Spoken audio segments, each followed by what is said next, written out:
l'illustre cité des arts et de la musique et son prestigieux Concert House. Quel bel écrin pour Simon Boccanegra de Verdi.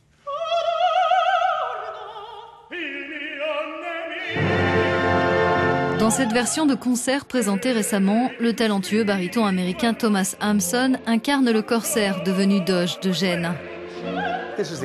La véritable essence de la plupart des opéras de Verdi, c'est le déchirement entre le succès, la responsabilité envers la société et sa propre tragédie, son dilemme intime. D'abord allié de Simon, puis son pire ennemi, le courtisan Paolo est interprété par le baryton basse italien Luca Pisaroni, qui a justement grandi dans la ville natale de Verdi. C'est mon premier opéra de Verdi. Vous ne pouvez pas imaginer à quel point je suis heureux parce que j'ai grandi en l'écoutant.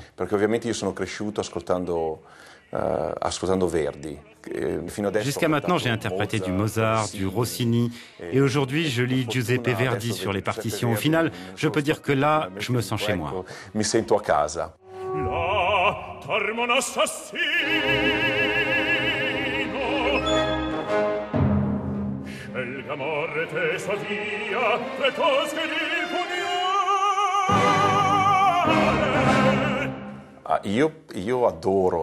J'aime être le méchant. C'est un tel plaisir de pouvoir faire des choses que l'on ne peut pas faire dans la vraie vie. On regarde les partitions et on se dit, à présent, je vais prendre des chemins que je n'ai pas l'habitude de prendre.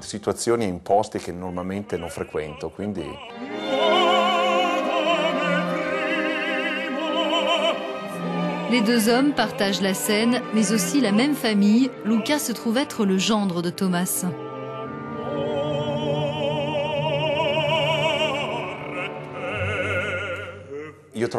Je pense que c'est beaucoup plus effrayant si le méchant est un personnage subtil, discret. Qui sourit. Vous auriez dû le voir dans Othello, au Met, il était... Cassio, Cassio, je devais répéter tout le temps. Cassio, Cassio.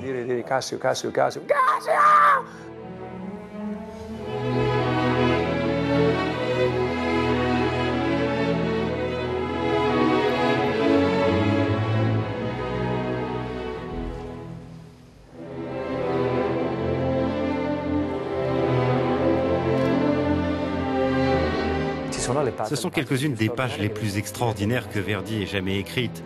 Dans le prologue, il y a une sorte de sonorité liquide qui fait penser à un nocturne à la mer. Ces premières mesures étonnantes, en mi majeur, font l'effet d'une révélation. C'est comme si on ouvrait légèrement une fenêtre et que l'on respirait profondément. Dans cet opéra, on respire l'air de la mer du début à la fin.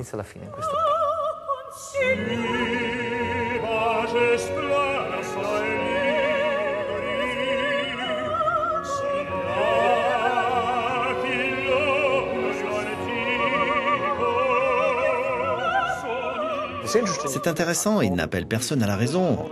Il n'appelle à rien d'autre qu'à l'amour fraternel. Pourquoi ne pas trouver en nous la compassion? Concentrons-nous sur nos ressemblances et laissons nos différences de côté.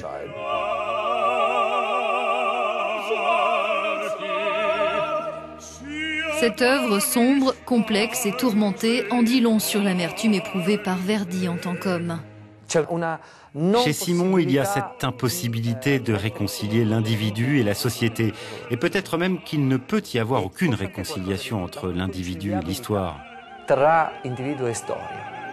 Et l'histoire finit toujours par décevoir Verdi.